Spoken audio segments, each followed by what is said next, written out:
Assalamualaikum dan salam sejahtera. Anda sedang menonton agenda awal ini secara langsung dari studio awal ini Bukit Kewangan Kuala Lumpur. Dan 50 tahun yang lalu, kita kehilangan pemimpin yang begitu penting bagi negara.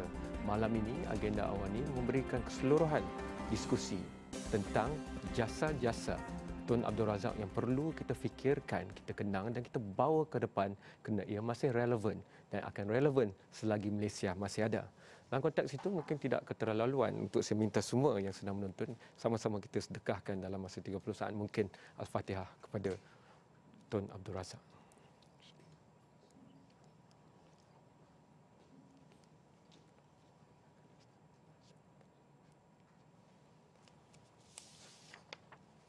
Saya ingin mengalu-alukan kedatangan Dr. Hamidin Abdul Hamid, Ketua Pegawai Eksekutif Razak School of Government, dan juga Saudara Syahril Sufian Hamdan, Exco Pemuda UMNO dan juga Ahli Parlimen Belia. Dan negara dikejutkan pada 14 Januari 1976 itu dengan berita perginya Tun Abdul Razak. Dan peranan Tun Abdul Razak bukan hanya dilihat pada ketika beliau menjadi Yang Amat Berhormat Perdana Menteri, tapi malah sebelum merdeka itu lagi, malah awal lagi di masa penubuhan UMNO itu sendiri. Dalam konteks itu, kita ada Syahril untuk mengambil perspektif generasi muda Malaysia melihat pada legasi Tun Abdul Razak. Tapi saya nak ambil legasi yang lebih awal sikit pada itu, saya perlu pergi kepada Dr. Hamidin kerana saya rasa apa yang dibawa oleh Tun Razak sebagai seorang tokoh dan berjaya menterjemahkan visi itu dalam bentuk kerajaan, in governance. Dan kalau kita lihat, Tun Razak pernah memegang pelbagai portfolio sebelum menjadi Perdana Menteri. Malah Tun Razak berada dalam rombongan Malaysia yang merundingkan kemerdekaan. Tentunya ketika merundingkan di awal 50-an itu, beliau terus memikirkan apa yang nak dilakukan selepas kerajaan terbentuk. Dan itu memberikan pelbagai perspektif. Tapi saya kira jika dalam masa yang terhad malam ini, kita nak memberi satu perspektif sisi, yang penting itu bagaimana penterjemahan visi dan misi orang biasa. Bapa pembangunan itu satu, tetapi secara praktikalnya, bagaimana orang yang dilahirkan dalam keluarga yang penuh ketokohan kepimpinan boleh berjiwa rakyat dalam setiap polisi yang beliau fikirkan, gagaskan dan laksanakan. Projek Buku Merah misalnya dilaksanakan pada begitu awal Malaysia masih muda. Itu memaksa dalam konteks itu pegawai-pegawai kerajaan mengambil tahu setiap parit, setiap surau, setiap masjid dan setiap rumah yang ada di kawasan luar bandar pun. Bukit Hijau seterusnya dan sebagainya, penyata razak dalam bidang pendidikan. Doktor, cuba tolong kami memahaminya legasi itu dalam ungkapan pentadbiran negara dalam konteks civil servants ataupun pegawai kerajaan. Terima kasih Saudara Kepala. Pertama sekali saya ingin mengucapkan tahniah juga kepada ASRO yang melakukan program mengenang 40 tahun pembagian Allahyarham Tun Abdul Razak. Dalam konteks ini, kami di Razak School melihat bahawa apakah relevan kalau persoalan yang saudara lontarkan tadi, Tun Razak sebagai seorang individu, Tun Razak sebagai seorang yang memberikan legasi, Tun Razak sebagai visionary leaders dan sebagainya. Kalau kita lihat secara umum, untuk masa yang singkat pada malam ini, saya nak meletakkan 3 perkara pokok apabila kita bercakap tentang Razak, Tun Razak dan juga tentang Malaysia secara umumnya. Pertama, 3 perkara pokok ini yang hendak sentuh ialah pertama, kita bercakap tentang framework. Bahawa Razak adalah seorang yang bertanggungjawab sebagai Perdana Menteri Malaysia 70 hinggalah beliau mengembuskan nafas terakhir 14 Januari 1976 itu, ialah sebagai seorang yang bertanggungjawab membentuk kerangka Malaysia yang kita masih lagi bergerak di dalamnya sehingga ke hari ini. Itu yang pertama. Keduanya, Tun Razak adalah yang bertanggungjawab dalam membentuk trajektori kita selepas daripada peristiwa berdarah 13 Mei 1989, membentuk negara ke arah satu yang baru, landasan yang baru, pembentukan itu. Keduanya. Ketiga, saya rasa dalam perkara penting untuk kita boleh bincangkan ialah bagaimana Tun Razak meletakkan priority sebagai sebuah negara, priority sebagai sebuah negara bangsa, priority sebagai seorang warga negara Malaysia. Apakah yang harus kita lakukan untuk kita mencapai kedudukan sebagai sebuah negara Malaysia? Dalam konteks ketiga-tiga ini, jika kita rangkumkan bahawa kita melihat peranan Tun Abdul Razak baik dalam konteks ekonomi, politik, sosial, pendidikan dan sebagainya.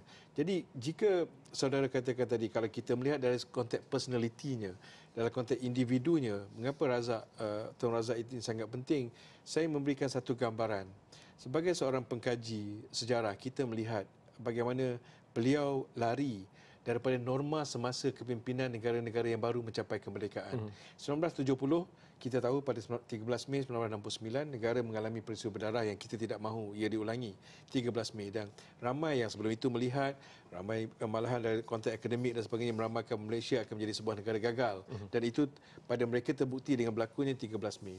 Tapi Razak bukan melihat itu sebagai satu halangan, tapi dia melihat itu sebagai satu opportunity untuk kita membawa negara menjadi lebih maju. Maka dia melihat bahawa negara boleh dibentuk semula, dan itu lahirlah polisi yang masih lagi diperdebatkan, dijalankan, ditambah baik DEB sehingga hari ini untuk melakukan itu.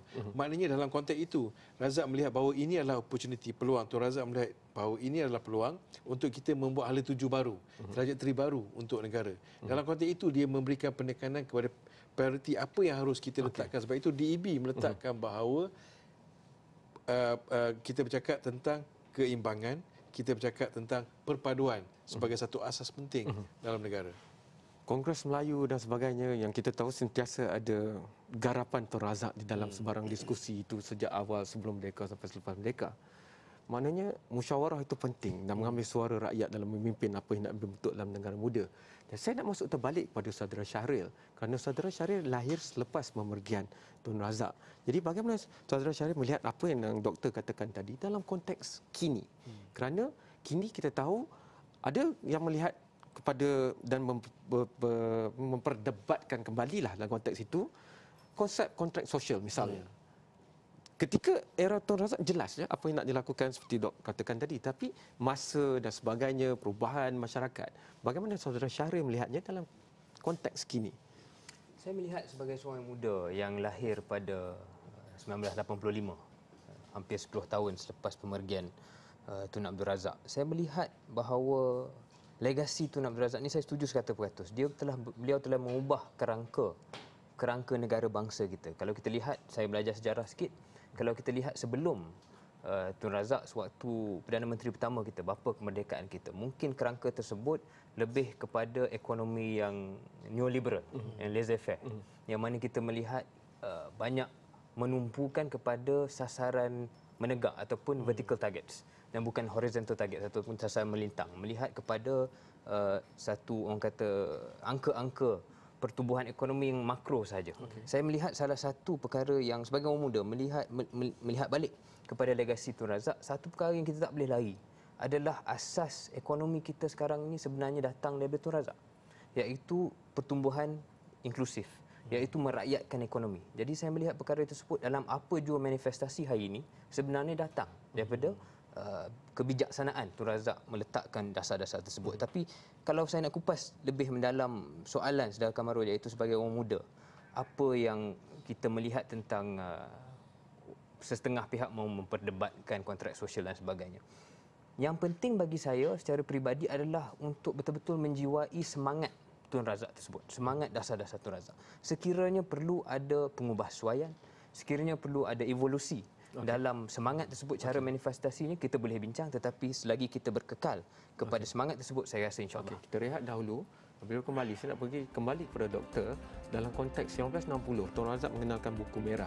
Tujuan buku merah, kalau panjang ceritanya, tapi kalau saya pendekkan, simplify kata orang putihnya, ia sebenarnya memastikan setiap pegawai kerajaan yang bertanggungjawab itu menghubungkan segala polisi itu dengan rakyat. Kalau saya lihat ya, pelbagai projek pembangunan setiap daerah yang terdapat di bilik gerakan negeri dan daerah di seluruh negara itu dimobilisasikan, dan itu dipastikan sendiri dengan dia sendiri turun ke bawah dan sebagainya. Bagaimana nak pakai benda yang sama dalam konteks bahasa kasarnya kepada era kini dengan teknologi maklumat ni dan sebagainya? Tentunya kita boleh melaksanakan buku merah itu dengan lebih terperinci dan ada big datanya dan sebagainya.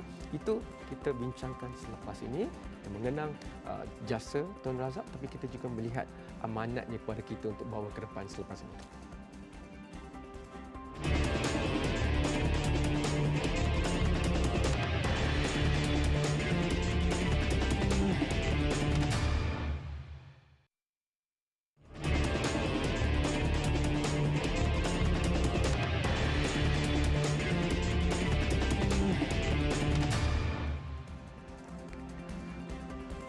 bukan mudah untuk mencanai polisi dan juga pelaksanaan bagi sebuah negara yang muda. Tapi kita tahu jasa-jasa pemimpin terdahulu yang terutamanya kalau kita lihat pada Tun Abdul Razak itulah parit ke, surau ke, sara hidup, sama ada tanam sendiri di belakang rumah, semuanya difaktorkan dan yang cantiknya disusun sampailah ke polisi dasar luar. Sebab itu kita sebagai negara baru, kita tak nak gaduh dengan sesiapa, kita masuk polisi berkecuali. 1970 itu jelas. Tapi doktor, saya nak balik ke situ. Dengan apa yang dilakukan ketika itu dan kita bergerak 3-4 dekad ke depan sekarang ini, tentunya kita boleh ambil natijah yang sama tapi canggihkan dia dan berikan inovasi baru. Kerana sekarang dengan teknologi maklumat dan data, apa yang Tun Razak lakukan dan mengambil masa lebih panjang itu, kita boleh lakukan dengan lebih segera dan menyeluruh. Kerana kita ada capaian itu. Tapi soalnya bagaimana nak lakukan itu? Okey, terima kasih Kamarul. Saya rasa bila kita membawa dalam soalan konteks begini, kita melihat perubahan yang dilakukan oleh Razak, Tun Razak semasa era dia dan masa tahap negara kita berada 1970 hingga 76 itu membolehkan beliau, kalau kita melihat dalam konteks politiknya melalui terma pada masa itu lebih dikenal sebagai politik terpimpin, maknanya leaders turun ke bawah. Dan kalau hari ini pun apabila kita cakap tentang Tun Razak, imej pertama saya rasa yang in the mind yang orang akan bercakap tentang Tun Razak ialah imej beliau apabila beliau melawat kawasan di kampung, di ladang dan sebagainya. Itu imej beliau dengan berjaket dan kacamata dan tongkat dia. Saya rasa itu imej yang menunjukkan bahawa dia rapat, Tun Razak rapat dengan rakyat dan rakyat itu close, seperti yang saudara kata tadi bagaimana, dan malahan apa yang saudara katakan bahawa di setiap bilik gerakan bilik daerah itu akan menjurus kepada adanya apa yang ditermakan dalam bagi perkhidmatan sebagai war room untuk dia melihat. Dalam konteks ini kita harus melihat itu sebenarnya dalam konteks gambaran yang lebih besar. Apakah prioriti yang saya katakan tadi? Apakah prioriti kepada negara pada ketika itu? Itu yang kita lihat bahawa beliau merasakan bahawa sesuatu harus dilakukan untuk memastikan apabila kita bercakap buku red, buku merah itu, selalu ramai orang melihat buku merah itu sebagai red, RED itu sebagai merah, red. Actually is a rural economic development. Is meaning kat situ Razak memberikan prioriti bahawa no, untuk kita maju ke depan mesti ada seperti yang saya katakan tadi bersifat horizontal, bukan saja sebagai upwards looking dan kita melihat numbers, but people on the street, people di setiap kawasan akan merasa nikmat itu. Dan target beliau, prioriti beliau pada masa itu ialah dalam konteks masyarakat luar. Itu yang pertama. Begitu juga dalam konteks prioriti, kalau kita melihat mengapa 80-an, generasi 80-an dan sebagainya hingga ke hari ini, kita melihat bahawa pembangunan Malaysia boleh berlaku dengan pesat. Okey, dan kalau saya ingat apabila kita pernah mengajarkan kajian untuk kita track the development of Malaysia, di mana trajectory dia. Bila kita bandingkan pada masa itu dengan 4 buah negara di Asia dan juga di Asia Tenggara dan juga 4 buah negara di Afrika contohnya, kita melihat bahawa sebenarnya salah satu perkara yang membolehkan kita memacu dengan cepat pada era Tun Mahathir contohnya ialah kerana apa yang dibina oleh Tun Razak apabila dia membina infrastruktur. Di sini dalam konteks prioriti semula apa yang Razak lakukan apabila infrastruktur di kawasan luar. Infrastruktur bukan jalan saja, baik dalam konteks sosial, sekolah dan sebagainya, akses dan sebagainya. Dalam konteks ini yang saya rasa kita harus melihat Tun Abdul Razak dalam konteks itu. Apabila beliau membina infrastruktur, beliau membina pembangunan di peringkat luar itu, kita melihat dia di sini pembukaan yang lebih besar kepada masyarakat Malaysia secara keseluruhan dia. Pembukaan dua perkara.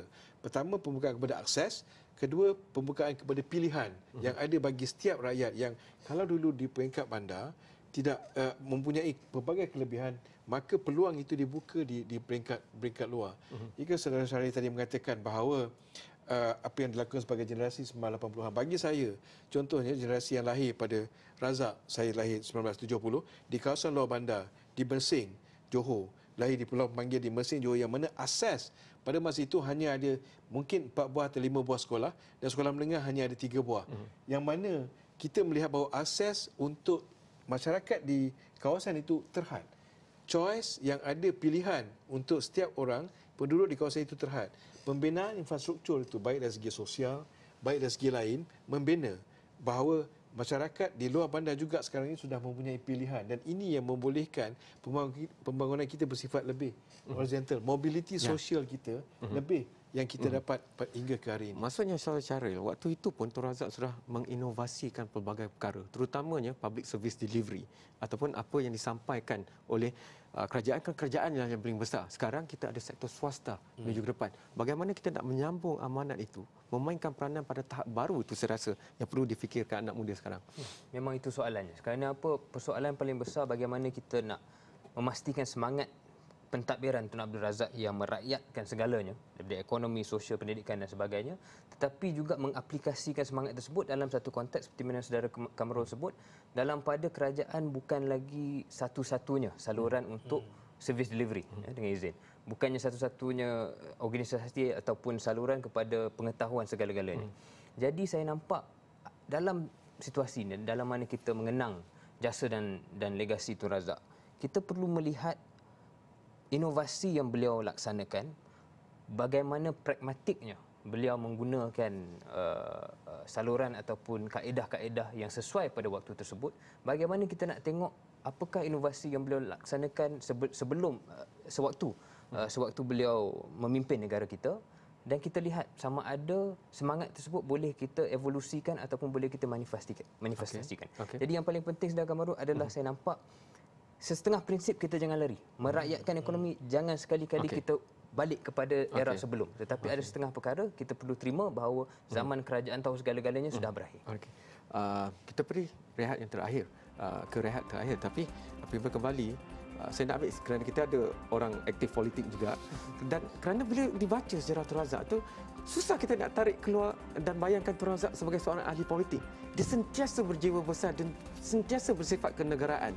Bagaimana kita nak balik ke situ, balik dalam aspek berpolitik itu yang saya nak lontarkan kembali, kerana saya rasa anak-anak muda sekarang akan dahagakan itu juga. Kerana akhirnya apapun pertikaian dan perjuangan politik yang mereka mahu lihat outcome ataupun hasil seperti yang dibawa oleh Tun Razak itu, dan waktu itu cabarannya lebih teruk. Nak keluarkan penyata pendidikan sedangkan kadar buta huruf begitu tinggi, 2% saja masyarakat di universiti dan sebagainya. Tentunya cabaran sekarang kita boleh depani dengan lebih besar, itu kita sebutkan selepas ini.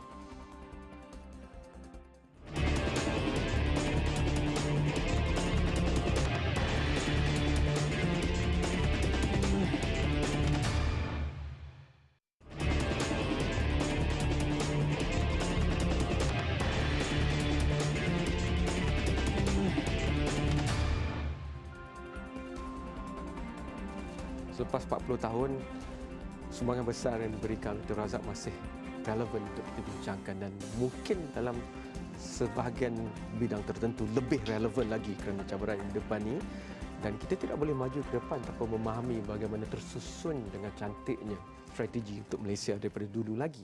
Dalam konteks itu, Doktor, saya ingin kembali, dan seperti saya katakan tadi, bila saya walaupun dengan bantuan Google dan arkib dan sebagainya, sukar untuk saya hanya nak ambil sisi politik Tun Razak. Kerana walaupun dalam politik, ucapan dan sebagainya, sentiasa yang memegang tongkat, bambu jaket itulah yang keluar juga tampil. Jadi, mungkin ada yang dahagakan dan rindukan yang sama untuk sekarang. Terutama dalam pergeseran dan persaingan yang semakin sengit berbanding dahulu. Atau adakah itu tidak lagi boleh diketengahkan dan cara sekarang terlalu berbeza?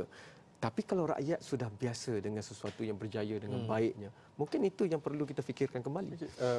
Kamarul, saya rasa apabila kita bercakap tentang trajektori Malaysia sebagai sebuah negara, saya rasa saya selalu nyatakan di Awani, salah satu X factor dia ialah leadership. Dalam konteks itu yang selalunya dilihat dalam konteks negara kita, dan dalam konteks leadership, saya rasa sesuatu yang continuity and change dalam konteks Malaysian leadership ialah dalam konteks di mana setiap pemimpin di Malaysia akan mengutamakan rakyat melebihi segala-gala. Kepentingan rakyat itu diletakkan, it's not personal, it's about the people. I think di situ. Cuma dalam konteks ini yang kita selalunya kita bertelaga, kita bertukar pendapat, kritikan diberikan dan sebagainya lebih dalam konteks kaedah, dalam konteks pendekatan bagaimana persoalan itu didekati, dirumus dan juga diterjemahkan oleh kepimpinan semasa. Dalam konteks Tun Razak, saya rasa dengan jelas beliau menunjukkan apabila beliau memimpin negara selepas 13 Mei dan sebagainya, ialah bahawa beliau, sebab itu imej beliau ke kampung, imej beliau dengan rakyat itu lekat, bahawa beliau melihat bahawa dia represent the people. Seperti yang Saudara Syarif katakan tadi, bahawa kita melihat bahawa kepentingan rakyat itu melebihi segala-galanya, regardless of political party you are, regardless of what rakyat itu penting. Kalau kita lihat, sebab itu saya selalu gunakan quotation dia apabila beliau memperkenalkan DAB bahawa sekarang ini lupakan bahawa kamu sebagai seorang politik, kamu sebagai seorang kaki tangan awam dan sebagainya, bahawa tanggungjawab untuk memajukan Malaysia itu sekarang ini dipikul oleh kita sebagai setiap rakyat Malaysia, regardless of etniknya, regardless of politik, kedudukan dan sebagainya. Tanggungjawab itu saya nak curi 30 saat. Kerana Prof melihat dasar kerajaan sejak dulu lagi. Menteri-menteri kewangan mula Malaysia itu bukannya datangnya dari UMNO. Dan beliau hanya mungkin dalam tahun 74 saya rasa mengambil alih portfolio itu. Dan maknanya perancangan dasar ekonomi baru itu sudah pun mengambil kira bukan hanya kepentingan satu kaum sejak awal lagi pelaksanaannya. Tak, sebab itu saya katakan tadi apabila Razak, kalau kita lihat Tuan Razak dan begitu kepimpinan juga pada secara keseluruhannya tidak pernah takut untuk melakukan sesuatu yang kita merasakan bahawa menongkar arus. Tuan Razak sendiri saya rasa menerima tekanan yang hebat apabila beliau melakukan lawatan ke China, berbaik dengan negara China, tapi demi kepentingan negara melihat, dan hari ini kita melihat bagaimana berjayanya usaha beliau itu. Dok, kita bagi 2 minit terakhir ini kepada saudara Syarif untuk menjawab soalan bagaimana nak bawa legasi itu dalam politik sekarang. Dalam politik sekarang, saya rasa satu seperti mana kita dah sebut 2-3 kali, saya takkan kupas terlalu panjang. Dari segi image kita turun ke bawah, memastikan kita sebagai seorang ahli politik bukan dilihat dari atas sahaja tetapi juga boleh turun ke bawah dan jadi sebahagian daripada rakyat ataupun komuniti tersebut. Sekurang-kurangnya persepsi tersebut perlu wujud dan Tun Razak telah mewujudkan legasi ataupun cara tersebut. Itu satu. Itu paling mudah. Tetapi bukan mudah tapi paling straightforward ataupun paling senang untuk kita melihat. Tetapi yang mungkin saya nak ambil masa sikit bercakap adalah apa yang doktor sebut tadi, iaitu keberanian untuk menongkar arus. Keberanian untuk membuatkan sesuatu yang berbeza daripada sebelumnya. Dasar ekonomi baru. Cukup revolusi, revolutionary. Dari segi masuk ke China dan jalankan hubungan diplomatik. Ini semua perkara-perkara yang mungkin pada parti UMNO pada waktu tersebut mahupun pada rakyat Malaysia kebanyakannya mungkin tak popular. Mungkin tak popular. Tapi beliau mempunyai visi yang jauh dan dapat melaksanakan. Saudara Syarif, jika berjaya kumpulkan rakan-rakan politik sama ada dari parti sendiri ataupun berbeza, saya janji saya akan bagi ruang yang lain untuk kita teruskan diskusi ini kerana ia tidak seharusnya hanya terhenti pada satu diskusi. Ia relevan sepanjang masa seperti Razak School of Government katakan, dan saya ingin saksikan diskusi siri tentang ini di Razak School of Government. Terima kasih kepada Dr. dan Syarif, terima kasih kepada anda. Hantarkan pandangan anda sendiri tentang perkara ini kerana kita akan terus membincangkannya, dan pukul 11 nanti ada dokumentari khas di Astro Awani tentang perkara ini. Anda boleh hantarkan kepada astroawani.com, Facebook, Twitter, YouTube, Instagram dan sebagainya, dan insya-Allah kita tidak akan berhenti memikirkan tentang agama, bangsa dan negara di sini. Sekian, selamat malam. Terima kasih.